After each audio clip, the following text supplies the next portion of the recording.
Hey, Catherine, it's so nice to have you on the show today. How are you doing? Good, thank you. It's lovely to be here. Beautiful, and thank you so very much for being here. You see, I truly appreciate you. And you see, Catherine, oftentimes I love to thank my guest for two things, and I do this so often to the point where it has become my anthem. So, firstly, I want to say thank you so very much, Catherine, for investing in yourself. You see, you are on this platform right now because you did invested in yourself. And oftentimes I love to make reference to the amazing mango tree.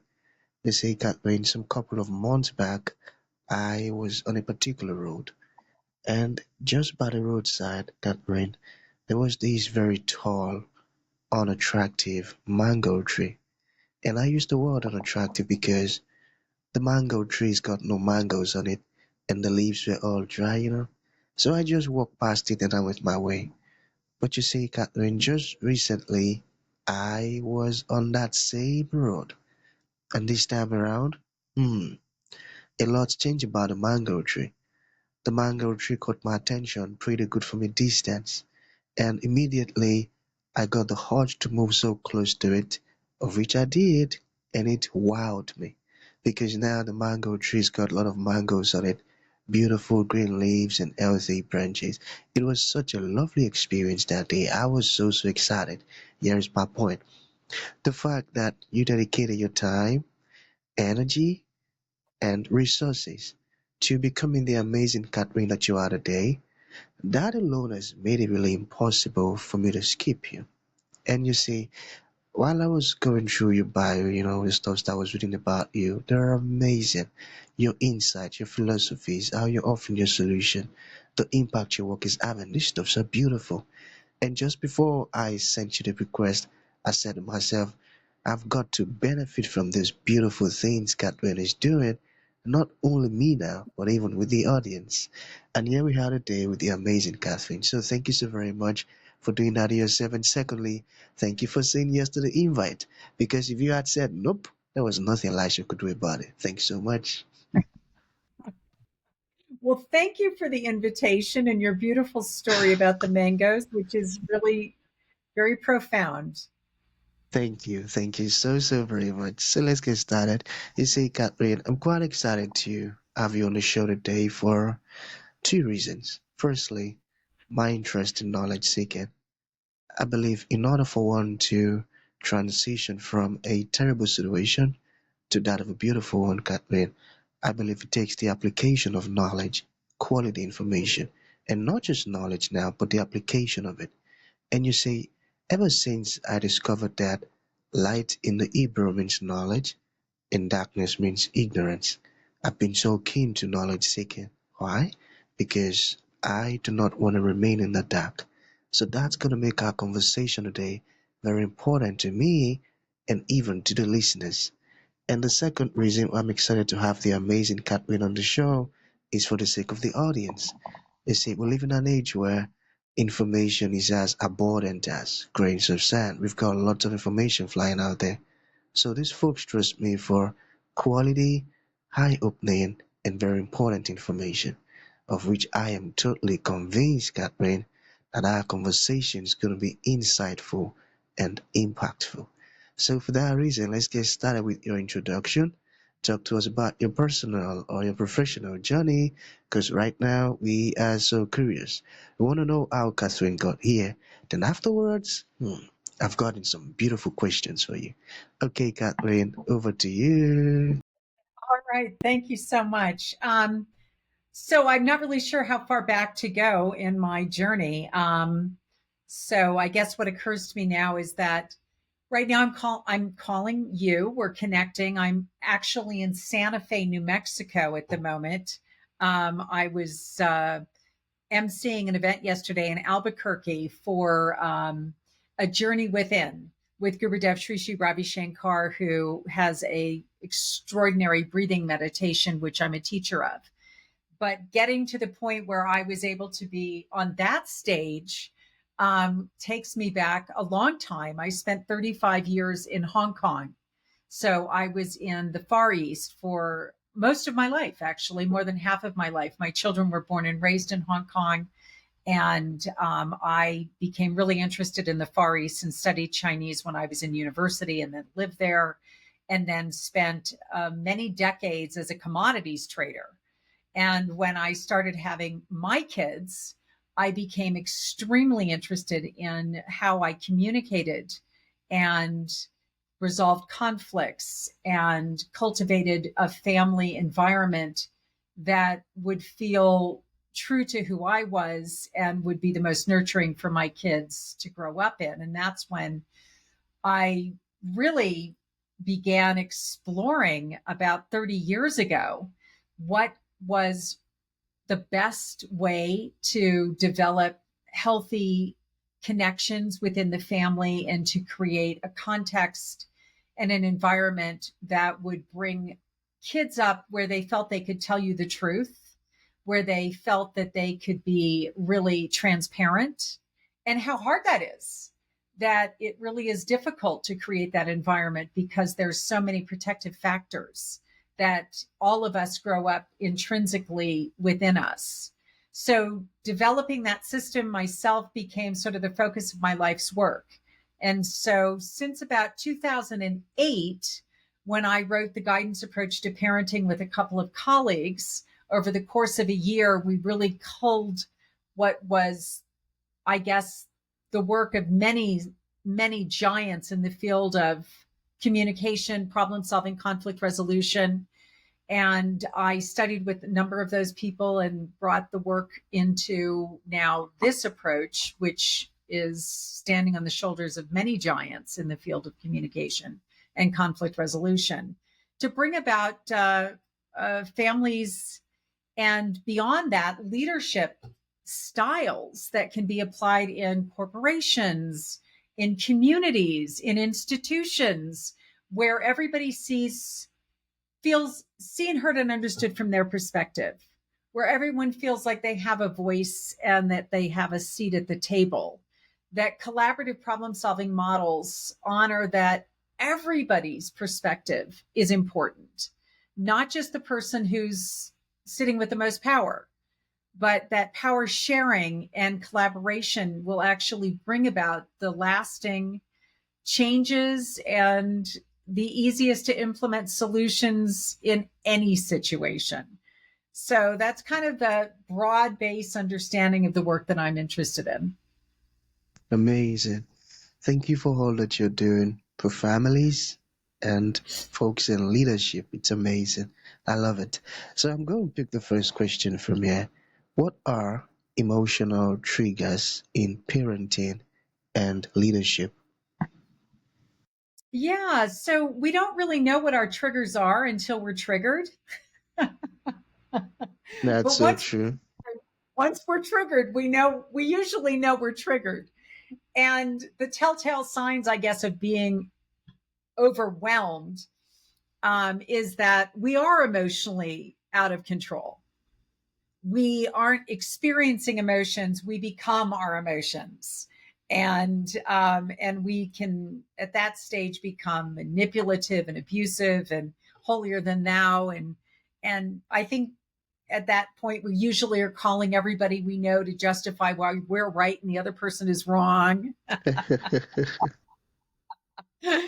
And if we find ourselves doing that, it's a good moment for us to pause and think, wow, I wonder if this is about me and less about the catalyst.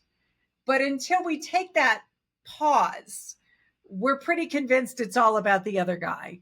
And we're trying to make them wrong. And we're trying to, assert in a very aggressive way how we are actually the one who's been wronged. So it's a great thing when we begin to understand that moment when the other has activated something within us and put us in touch with something internal that was there, that pre-existed the catalyst. And that experience that we're having is actually older than this moment in time. And that this moment is simply dredging up something that was already inside. with that mind and with that context, it's easier for us to be able to go, wow, what is this something inside of me that's obviously really, it's like an open wound. It's like somebody just poured salt, and a little bit of lime on a sore, and it really, really hurt. So there's something very painful there.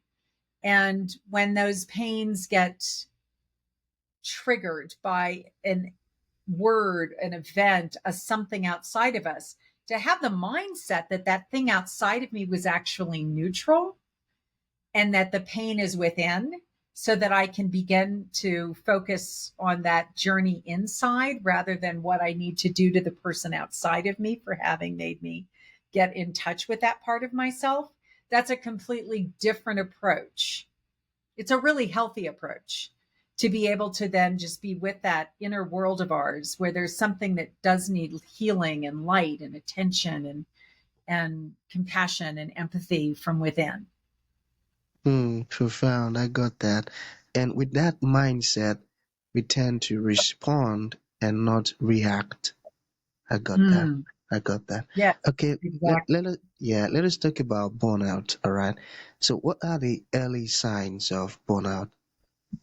Mm. I think the early signs of burnout are lack of enthusiasm, having lost our enjoyment in the world that we're in the middle of, whatever that world may be. So if it's a job or profession or even family, when we begin to have something other than enthusiasm, I would say it's time for self-care. Yeah, it's time for self-care. It's that put the oxygen mask on yourself and begin to realize maybe I'm not taking care of me. Maybe I need to spend a little bit more time curious about what nurturing I can do from my own inner world so that I can be present in this other outer world. I got that. I got that. Okay, so let's get personal a bit. How does your childhood shape your leadership style? Mm. Um, well, it's definitely the foundation of all my work is that I think I talk about in my courses, and if people were to look at my TED Talks, they could learn a lot about me. I have 3 TED Talks.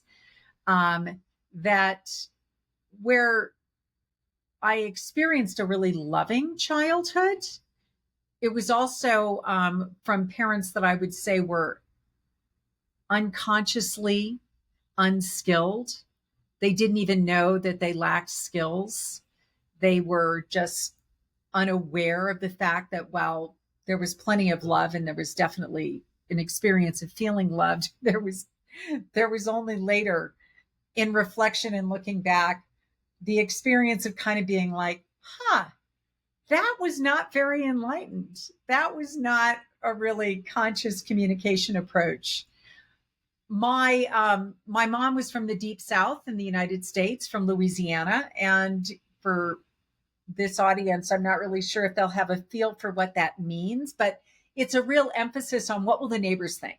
It's a lot about how you look as opposed to how you are. It's more concerned with just creating the impression that everything is wonderful as opposed to being concerned with if everything really is okay. It's an external locus of causality rather than an internal locus of causality.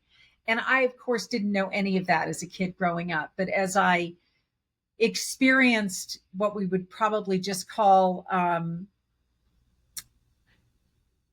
through my own parenting and my own journey of becoming the mom, becoming the parent, and recognizing through the innocence of my children's eyes that they're just little people who don't know and developmentally are really needing to be in touch with their own inner world rather than just being told what to do.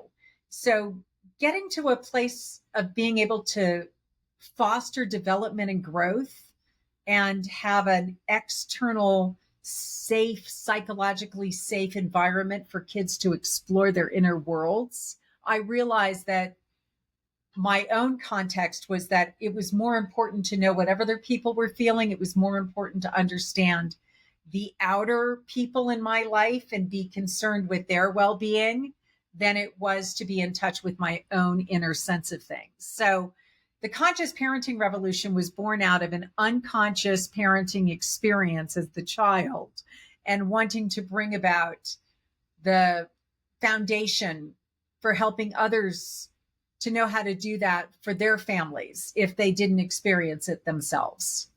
Wow, amazing. And that's one of the traits of a true leader, always wanting to help others. That's beautiful. I love that. So we have two more to go, okay? So let's talk about your quiz, all right? So what makes your quiz different from typical parenting assessment? So I have a quiz actually that's launching right now, and that quiz really helps people get in touch with their archetype. So what they're drawn to, are they the protector? Are they the one who's just juggling? Are they really led by people have a blind side, if you will? Something that, we call it the dark side of the light chaser. If you've ever heard that expression, I'm sure we are drawn to the light, and that is very powerful and positive, and we integrate the dark or the side of us that we can't see, right? So different teachers talk about this in different ways. So the subconscious, or the part of us that's unconscious, the thing that's hidden from us, it's oftentimes leading and driving our behavior without us consciously knowing or understanding what this something in us is doing or why it's doing that. So integrating that into our light mind, into the part of us that actually has some choice, is really important. And the more that we integrate the dark side, the more that we integrate what's not obvious, the blind side, the more powerful we are in our ability to get the outcomes that we want, not just for ourselves, but for the people that we feel responsible for. And so this is a quiz that helps us uncover that. Awesome. That sounds like a powerful quiz and very effective one. I got that. So for someone who has taken the quiz now, what is the first step after, or what is the first step they should take? I think that for people who take the quiz, what helps them is to go and join the community at the Conscious Parenting Revolution. And when you join the community, you can have access to lots and lots of free information and support, as well as others that are in the same situation you're in. I always find that when you feel like you're not alone, it's sort of like, oh, thank goodness, I'm not doing this all by I myself. tell you. The power of community is just the ability to feel like there's somebody else out there who can relate to what I'm going through. And just having that shared sense of community can really bring about a lot of help and support. That's so true. Well, I've got to say thank you for all of the beautiful things that you're doing, Catherine. I tell you, it's amazing. So one more, then we call it a day. So what is one quick shift that builds more connection and less conflict? Hmm. Um, when we begin to see the surface behaviors, the things that drive us crazy, whether it's things that drive us crazy in our partners, in our bosses, in our subordinates, in our children, even strangers. When we see those behaviors that we want to label bad or mean or wrong, anything that we want to judge, even positive judgments, but in particular, I think it's the negative ones. Because when we judge something negatively, we then use our own judgment of it as the justification for our response. And so if we see those behaviors as the manifestation of an unmet need as a surface behavior that, while may be socially unacceptable and cause ripples in other people's lives, and those behaviors are not pleasant to be around, if we see them through the context of a symptom rather than the problem, of course, they're a problem. We want them to disappear. Of course, they're not something pleasant. We want them to shift. But if we see them first as a symptom, what can arise within us rather than the judgment is compassion and empathy. What can arise within us is the opportunity for potentially moving closer rather than further away. So people who are drowning don't do it politely. And if we can look at all of those behaviors as drowning behaviors, then we may potentially have a response within us that would lead us toward throwing a lifeline rather than stepping away. That's so true. And that was well explained. I got that. I'll take that as a final thought.